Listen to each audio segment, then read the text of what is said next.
Welcome to a new edition of the Neon Jazz interview series with jazz alto saxophonist Erena Terakubo. Originally from Sapporo, Japan, and now in New York City, she just released a very nice 2016 album called A Time for Love. She learned from the great Herbie Hancock early on, and in 2010 she recorded her album Northberg with the legendary Kenny Barron. She is a vital voice in the world of jazz in Japan, America, and around the globe. So get to know Erena and dig this interview, my friends. Hi, I'm good. How are you? I'm wonderful. Hey, thank you for taking some time out. I appreciate it. Yes, of course. I'm going to go ahead and dive right in here. And before we get into your latest album, A Time for Love, talk to me a little bit about what's going on with you lately. I've been practicing every day, 8 hours, 9 hours, my saxophone, flute, and writing. And I'm going back and forth to Japan. I'm playing this festival, like the biggest festival in Japan. It's called Tokyo Jazz Festival. I'm playing next week. I just had a tour in Japan, and I'm start getting calls in New York and working the club or playing everywhere. Like sometime I do like branch gig, which is fun. I get to see great musicians here in New York and play with them, talk to them, learn so many things from them. That's great opportunity for me. Right on. So you're from Sapporo, Japan. Talk to me about how you got into not only music, but more specifically jazz. I started playing jazz since I started saxophone. First of all, I started piano when I was 6 years old, and I was playing classical music, Bach, and learning songs, doing techniques, because everyone in Japan was doing taking piano lessons, the kids in Japan. And when I was 9, I went to see the jazz concert with my parents, and I just fell in love with the jazz music and the saxophone instrument. Why is jazz so big in Japan? It's so popular. Why is that? There's so many great players and clubs, and Japanese people just love jazz and like that feeling of the music. I don't know, but there's so many jazz clubs, great players in Japan. So when you play there, you're getting ready to play the biggest festival in Tokyo. That has to be amazing, because I've only heard great things about how the audiences are very quiet, very introspective, and they absolutely love jazz musicians. What's it going to be like to play there? And what is it like to play in Japan? It's really my pleasure always playing in Japan, because audience is so supportive, and people would hear my CD every day and over, and they are really supportive. And I don't know, I've been playing in Japan since I was like little, and since then the same people would come and support me. And it's really grateful for me to see those people over years. So you got a great fan base. Yeah. Right on. So let me ask you this. Talk to me about your latest album, A Time for Love. What went into this album, and how do you feel about it? So my technique and knowledge, it's not there yet, but I made a great album. I really like it, and it's going to be my start entering the New York jazz scene, or like United States jazz scene. And I think I did a great start for that album. So when you were growing up, what jazz albums did you listen to that really had a big impact on you? I listened a lot of Cannonball and Coltrane in Chicago. I was really fan of Cannonball, and I listened to Bard, Train, everything, but I really liked Bard and Cannonball when I was little. I also listened to David Sanborn and some other Japanese fusion, Masato Honda, T-Square, those fusion band also. So before we leave childhood here, I got a question. The Sapporo Junior Jazz Orchestra, how important was that for you in your development as a jazz musician? That was really great program that we had in my hometown, Sapporo. Yeah, and they would invite Herbie Hancock for the guest or Sadao Watanabe for a teacher. That was great opportunity to get motivated for my practicing every day. And that's how I met the highest level musician around, like in Japan, and I practiced a lot because of them. So did you learn from Herbie Hancock? Yeah, he just came to our big band, the kids' big band, and he did a clinic, play a few tunes, but I had a chance to talk to them. They had a question and answer, and I said some question, I don't remember, but Herbie came to me and taught something. I still have the picture of that, me when I was like 10-year-old, and Herbie teaching me something. Right on. So since you were younger, was it always kind of obvious that you were going to get into music, or did you have other dreams? Always. I wanted to be a professional musician all over the world. So now that dream is realized, how does it feel? Not yet. I'm still working on it. But the fact that you're a professional musician in New York and you make your way back to Japan and you're on your way, how does that feel? That's amazing. Yeah, I'm so glad, but it was really natural too. I'm going to talk a little bit about your education here. You were one of the 6 presidential scholars, and you went to Berkeley. Mm-hmm. What did you learn at Berkeley? What did they really give you? I got to meet the great musician because when I was little, I was always the top saxophonist in Japan.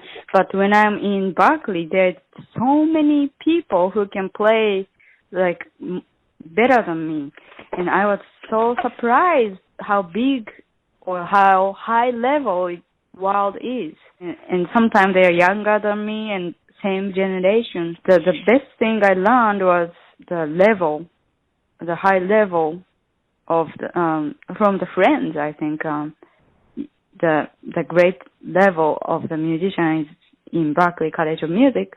And I also learned theory and how to communicate or how to ensemble, arranging, writing, art history, those two.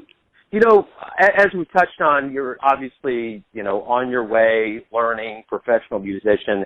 But a big learning moment for you had to be in 2010 when you recorded Northberg with Kenny Barron and Christian McBride. Mm-hmm. What was that experience like for you? Oh, that was like dream. Yeah. I had a great time there. I wish I could do that again, but I was so little and I didn't know anything, but they supported me, and that made me want to move to New York. Like, I really wanted to move to New York when I graduated Boston Berklee College of Music because of Mr. Ron Carter.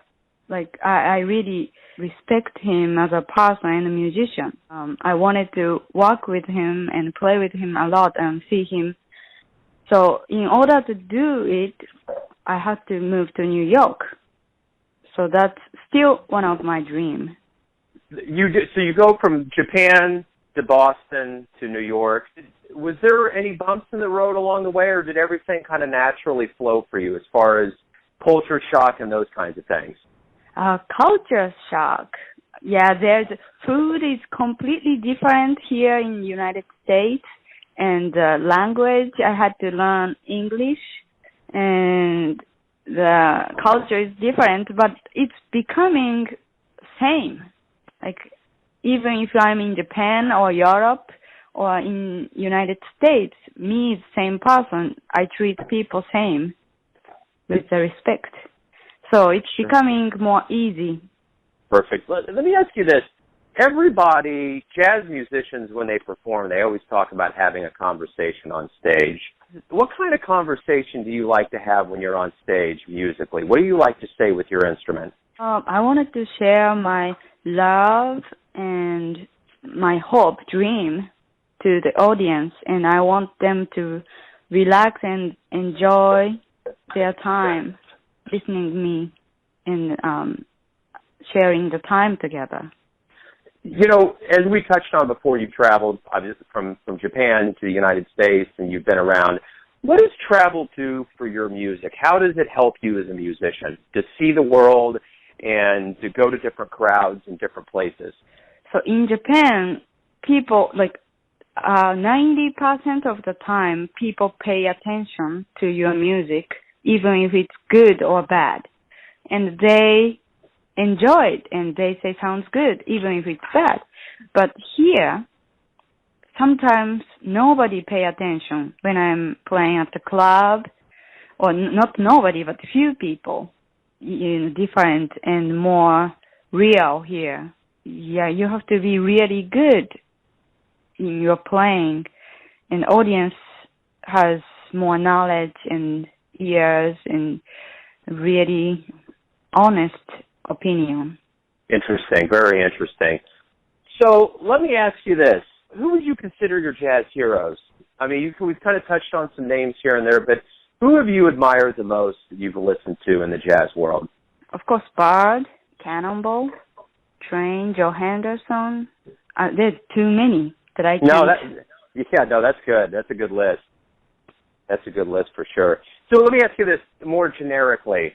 Why do you love jazz? It's the most difficult question, but I just, in the jazz music, my life is like everything related to jazz since I started saxophone. So I don't know why. I like classical music. I like rock. I like fusion, hip-hop, or like world music.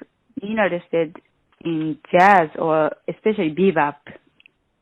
I think it's the greatest music, and I want to learn it. I want to find out. What is one of the nicest things, or what is something that a fan has said to you about your music that you really remember?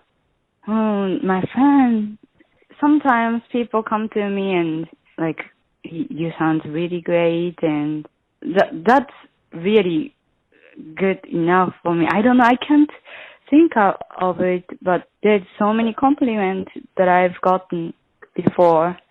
Like, they always remind me that I'm great player, but because sometimes I forget that how good I am. But fan tells me that and reminds me that I'm great player. So that's the best compliment all the time. So what is next for you? You got a new album on the horizon. I know you got the big festival coming up and you travel quite a bit to Japan, but what is on the horizon for you? I think I'm going to have a new record coming up from the same record company, Corey Weed's Sarah Live, and next year. And I have tour coming up in Japan and playing everywhere in Manhattan. Yeah, you can check my schedule from myname.com. This is my final question for you. Everybody has a perception of who you are, your family, your friends, those that you play live for. But when you wake up in the morning and face the world, who do you think you are? Who do I think I am? I'm me. It's always the same person.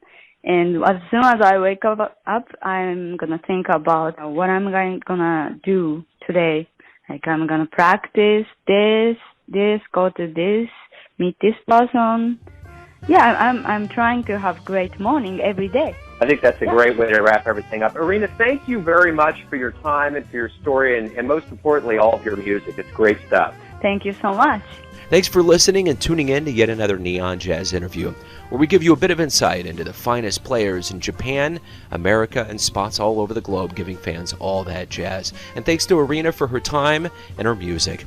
If you want to hear more interviews, go to Famous Interviews with Joe Domino on the iTunes Store, or visit theneonjazz.blogspot.com for all things Neon Jazz. Until next time, enjoy the jazz, my friends.